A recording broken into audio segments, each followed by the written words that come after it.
Dear Congressman Scott Perry and other U.S. Congressmen and Senators, I am Attila Uyghur and I am a U.S.-born Uyghur American.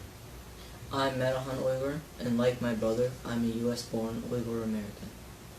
We are so excited that you introduced the bills H.R. 6948 and H.R. 6947 to the House to urge the U.S. government to recognize Tibet and Hong Kong as a separate and independent country. From the bottom of our hearts, we as Uyghurs appreciate your effort and courage for taking action to punish China for committing the worst genocide crime of the 21st century.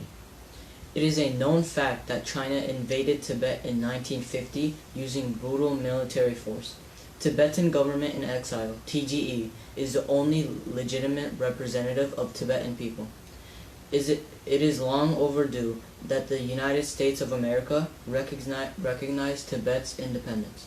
Tibet belongs to the Tibetan people. The world community should support Tibetans' independence under the leadership of the U.S. government. As you know, China had militarily occupied our country, East Turkestan, by working closely with the former Soviet Union, under the dictatorship of Joseph Stalin in October 1949.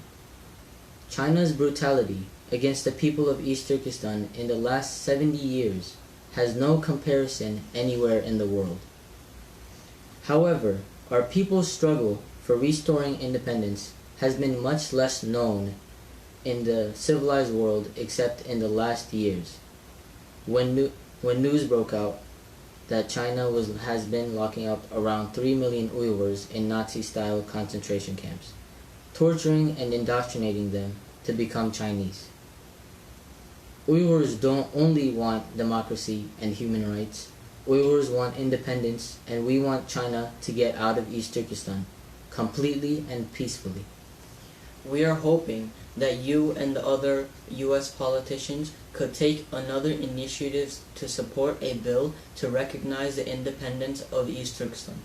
All Uyghurs and other East Turkestan people are behind you, and the U.S. government is protecting human dignity and punishing China for committing the genocide crime against Uyghurs in Chinese-occupied East Turkestan, based on the UN Genocide Convention. The people of East Turkestan are bleeding to death under the totalitarian Chinese communist regime. Making East Turkestan independent is the only solution to save Uyghurs. We want independence for East Turkestan, and we want China to withdraw from East Turkestan completely and peacefully. Thank you for your time. This is the Voice of Uyghur.